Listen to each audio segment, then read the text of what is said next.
Frontier Development's F1 Manager 2024 comes out tomorrow, and we have been hard at work making blunder after blunder so that you don't have to. Whilst much of the gameplay feels unsurprisingly similar to its predecessors, there are some interesting new features that are well worth knowing this time around. Of course, some of you watching this video will be completely new to the franchise as well. Allow me, therefore, to run you through a ton of tips and tricks that are going to help you maximise your experience. We'll start with the fundamentals for new players, and then we're going to run through the little bits of extra detail that are going to help separate you from the rest of the pack. When starting out your new career mode, it can feel a little bit overwhelming, but fear not, because as you play the game, you will definitely get used to things and get into the way of the gameplay flow. Your HQ consists of tabs, each containing important information about your team's situation, and allowing you to manage your team between races. You'll receive prompts in your inbox, encouraging you to take certain actions, so pay attention to these and start the game with tutorial mode switched on so that you can understand what you're looking at. It will all make more sense down the line, I promise. Whether you're creating your own 11th F1 team or taking control of an existing team, there is one key single ingredient that's going to make the biggest difference of all, and that is the speed of your race car. You can obtain this fast race car by developing new car upgrades as efficiently as possible, and this is something you won't always be prompted to do, you have to be on top of it yourself. Head to the Cars tab, then click Car Parts Development and begin a new design project. Every one of the 6 car parts will improve your car in a particular area, so the key here for new players is simply to remember to keep these design projects coming. More on the details a little later on. You can also invest some of your budget in upgrading or refurbishing your team's facilities. Now, this will have an impact on your overall team, whether it's through attributes or how much money you're making or how much growth you have in certain areas. It will also affect your team's bank balance, so be careful with it. If you're a small team with a low budget, you're going to have to make more compromises than if you're a big team with an enormous budget. Some specific advice on this front would be to upgrade your helipad, your tour centre, and your hospitality area immediately. These upgrades should be relatively affordable and will help your team earn more money throughout the season, so there's no point leaving them, just get them updated straight away. The Design Center and CFD Simulator are good upgrades too if you have the cash, as they will increase your car development capabilities. Don't get too hung up though if your projected budget is coming up red. You can make savings down the line and bring in more income through completing sponsorship objectives or just cutting your costs elsewhere, so don't panic too much about this. Just make sure your overall balance is healthy relative to your monthly losses. Grand Prix weekends normally consist of 3 practice sessions, a qualifying session, and the race, while some weekends feature an alternative sprint format, with 2 of the 3 practice sessions replaced with sprint qualifying and a short sprint race. You can choose whether to simulate or manage each individual session, although for the season opener, the game may force you down a certain route as part of a tutorial. It's entirely up to you how you want to manage each individual weekend, but it can get a bit tedious when you're managing every single session manually, season after season. One thing though that is very important if you're struggling at any point is to manually manage at least the first of the practice sessions.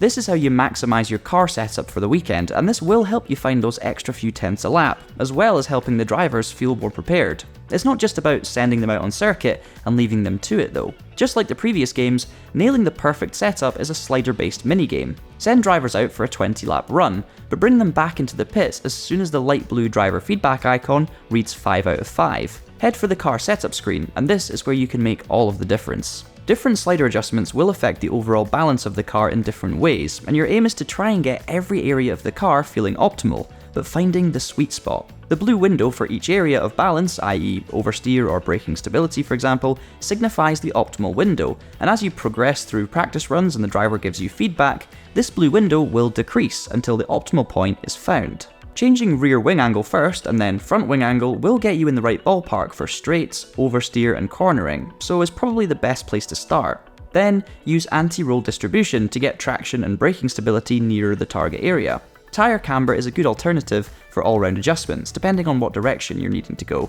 And finally, toe out will balance cornering and braking stability against one another. Obviously you can spend time writing down a cheat sheet for all of this, but I find that by simply playing the game, you'll quickly get used to what sort of adjustments do what. You may have to go back and tweak things a few times though, to make sure every area is within its target window. Some other important notes on setup: unlike real life, rain doesn't actually affect things, so if your setup is 100% in the wet, it will also be 100% in the dry, and vice versa, so don't worry about that. And don't stop doing setup runs just because your driver seems satisfied with the setup.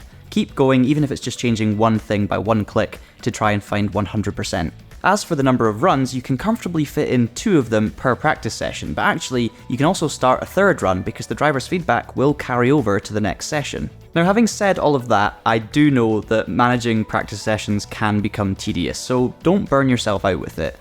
Obviously do it early on to try and get good setups, but once you're comfortable and in the flow of the game and you just want to make progress, feel free to simulate these practice sessions. You will just have to accept, though, that your setup is probably going to be suboptimal. The most effective time to manually manage them will be on sprint weekends, with only 1 free practice session before sprint qualifying. You can quickly find yourself with a 65 to 90% optimal setup, rather than a 30% one that you have when you simulate it. And even then, a quick Google search for an F1 Manager setup calculator will probably sort you out anyway, so there's always that if you want to save a bit of time. Let's talk the race itself then. Using the suggested pit stop strategies is a good place to start, but you need to be able to adapt mid-race depending on the situation. It may be worth splitting your strategy between the 2 drivers, because then if something really weird happens during the race, it's likely that at least one of them will benefit from it. Always take advantage of safety cars and VSCs as well, as they will give you an opportunity of a cheap pit stop. You can lose some positions, but nowhere near as much time as you would if you pitted under green flag conditions, due to the reduced speed difference. In a full safety car, the pack bunches right up anyway, so even if you lose lots of positions, you're barely going to lose any time to the race leader. And finally, if there's a red flag, make sure you take a brand new set of tyres, as it doesn't cost you anything at all. F1 Manager tends to favour the brave, but not always. You'll need to experiment with different race strategies, but often going more aggressive on softer tyres with more stops really does help in the long run over a conservative strategy using harder compounds and less stops. Overtaking is easier and more common in F1 Manager than it is in real life, and often the slower car has no answer for the faster car coming up behind it. Leave your ERS Battle Assist switched on for the races too, so that your driver can optimally deploy their energy like they do in real life to try and get a move done when they see fit. There's no need to micromanage it from the virtual pit wall. If there is less than a second between 2 cars on circuit, the chasing car will get DRS, which increases their straight line speed to aid overtaking. You can try to take advantage of this by pushing harder to stay within a second of the car in front, or building a gap of over a second to the car behind if you're trying to break away. Driver tactics are another tool at the player's disposal. Don't forget to use these in intense battle situations, whether that's to make one driver defend like a Magnussen to hold up the pack behind, or to push another driver into making that crucial overtake on a car that's holding them up. Another way to force an overtake aside from driver tactics is to use an undercut pit stop strategy. Now this means bringing a car in early for a pit stop to put them on new tyres and get them out in some clean air so they can set some fast lap times, and that will jump them ahead of the person they were battling when they eventually come in to make their stop. You may need to do some tyre saving later on to compensate though. Push your tyres too hard for too many laps and you're at serious risk of a puncture. Try not to let your tyres drop below that white line on the graphic. One final fundamental mid-race tip is to manage your temperatures, both the tyres and the engine. Higher temperatures wear your parts quicker, and this is signified by the colour of the temperature reading, turning orange first and then red. Pushing the tyres too hard results in overheating, which vastly accelerates the wear rates, and it can take a lot of slow driving to get these temperatures back down. My tip is to back off slightly if you notice this number turning orange, and prevent it going red entirely. You can still push when required to close a gap, or break away from a rival, but use it in small bursts to stop it rising too high. This will drastically improve your tyre life and keep your strong pace in place for longer. So, fundamentals are now covered, but here's the interesting stuff. There are some tactical exploits, some seemingly insignificant small decisions that you can make that will actually make the difference in a long-term championship battle. First, a new feature for this year's game is the mentality system. You have to keep your team members and drivers happy for them to perform at their best. If one of your drivers is feeling upset about something, you can actually find out exactly what it is that's bothering them. Maybe they're upset about a specific facility being too low. If so, upgrade it. Maybe they're upset about missing practice and being replaced by your younger affiliate driver. Next time, just put the young driver in the other car.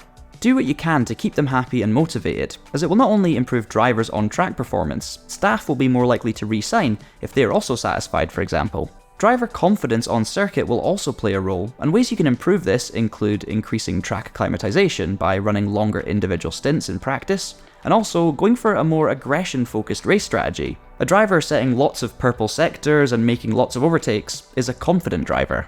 With car development playing such a pivotal role in your success, try developing the weakest parts of your car first, because they will have the highest percentage growth potential. Also ensure that you use all of your available CFD and wind tunnel hours during each ATR period. A lot of abbreviations there, but basically, an ATR period is a block of days where you can undergo a limited amount of aero testing. In simple terms, you can use allocated CFD and wind tunnel hours to give a specific design project a performance boost, and this allocation resets for each ATR period, around about 70 days each. Basically, don't waste these, make sure every hour is used within each ATR window. You can even use all available hours on just one development part. Whether you spread them across multiple parts or focus them all on one for a super side pod or something, it's up to you, but I tend to go all in on one straight away so that I don't have to think about it. It just means that the overpowered part can be on the car as early as possible.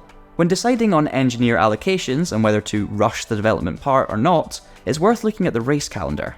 It might be worth putting all engineers on one part and rushing it, if this will allow you to design and manufacture it before a string of back-to-back Grand Prix, for example.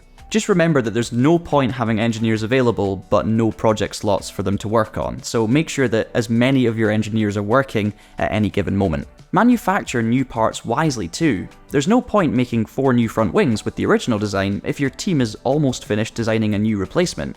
Wait for the new one to come in, then produce spares of those. It's always worth keeping ahead of the game with certain parts.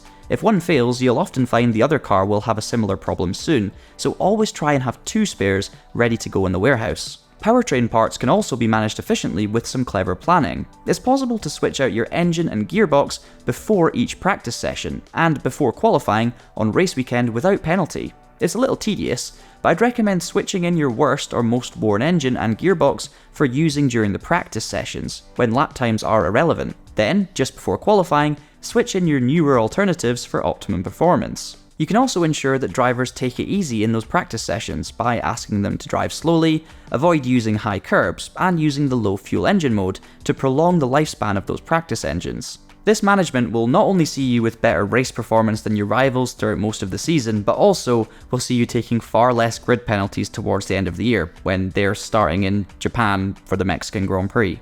A reminder though, don't change your ERS component before quali. Unlike engine and gearbox, that will give you a massive grid penalty, and there's nothing to tell you that's going to happen. Management of resources through a race weekend extends to the tyres as well. Always try and save 2 new sets of softs for the race, and do this by reducing your qualifying runs on new tyres and sending your drivers out in clean air for one run with around 5 minutes to go.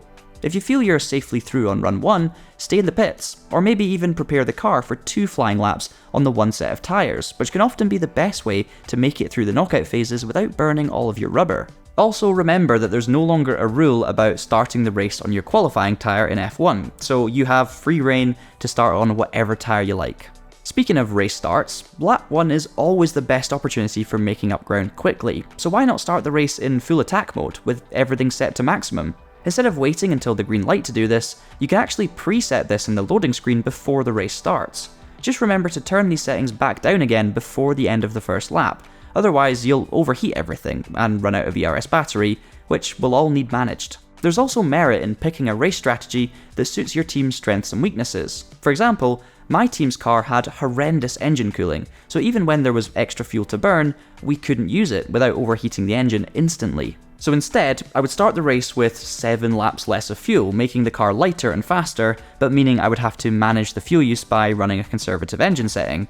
The thing is though, I had to do that anyway, because the car was overheating, so basically, I'm maximising my car's weaknesses. Now for the really finicky stuff. Every so often, you'll be asked to vote for a specific regulation change that might come into play for the following season, so why not vote for a change to the weakest area of your car? That way, you'll lose some of your relative disadvantages compared to others. You can also decide when to switch focus from designing parts for your current race car and researching parts for next year's car. Basically take into account how you're doing in the championship, whether you want to have good performance at the end of this season or a stronger start to next season. You can also decide to spend all of your CFD and wind tunnel hours on design or research, further exaggerating the difference and the tactical decision. If you want to dominate for years to come, you'll also need to invest in younger talent through your affiliate programs. After all, veterans like Fernando Alonso and Lewis Hamilton will start deteriorating almost immediately. sign up the best young talent there is by scouting them first and finding out what sort of contract they're looking for before offering it to them. Get it right the first time and they're more likely to accept. If you go for really young, talented drivers who aren't currently affiliated with a rival, they're often willing to sign long-term contracts starting the following year for the minimum possible wage, and with massive breakout multipliers should someone try to steal them from you in the future. You can even opt to replace your aging driver lineup immediately, before the start of the season opener even, so long as their replacement is a free agent. If the driver you want is already signed up but you still want them in the car as soon as possible, wait until after the Australian Grand Prix and try again. Even after just 3 races, you might well be able to poach them for an immediate race seat. We all love seeing big driver market shakeups. The roster for our Season 2 included Hamilton to Ferrari, Sainz to Williams, Perez leaving the sport to be replaced by Taylor Barnard. What happened in your save? Let us know in the comments below. When playing F1 Manager 2024, we recommend saving your game regularly from the pause or options menu. Create a new save slot so that you have a fixed point in time that won't be replaced by the autosave feature. This means that if you get something wildly wrong or even just misclick, you're able to give it another go. You can even save your game mid-race, so you don't have to worry about leaving things on pause if you're heading out for dinner. Even if you don't save and end up making some regretful decisions like re-signing Logan Sargent or going bankrupt, for example, you can actually still change teams at the end of the first season without restarting. However, you can only select those based on your management level. If it's too low, you're not becoming the next Frederick Vasseur. Not yet anyway. Finally, and for the first time outside of career mode, have a go at some of the race replays, moments, and exclusive scenarios. They're a great place to learn the gameplay mechanics and experiment without the consequences. You can be super bold with your strategies, going all out attack, or even sacrificing one of your drivers so that the other one can meet the required objective. I once deliberately forced Kevin Magnussen into getting a puncture to try and bring out a safety car for Hülkenberg to make a well-timed pit stop. It didn't work, but it was quite funny. So that's it, our comprehensive collection of F1 Manager 2024 tips and tricks. We hope you enjoy your own career experiences. Let us know how you get on down in the comments below. We also want to hear your suggestions for your own tips and tricks, and some wacky stories about some of the career mode moments that you've had, maybe some of the ridiculous driver transfers that you've seen in your particular save. Be sure to join our Discord paddock as well, information is in the description, and do leave us a like and subscribe for more racing game tips and tricks in future if you found this video useful. Until next time, thank you so much for watching, and have a great day.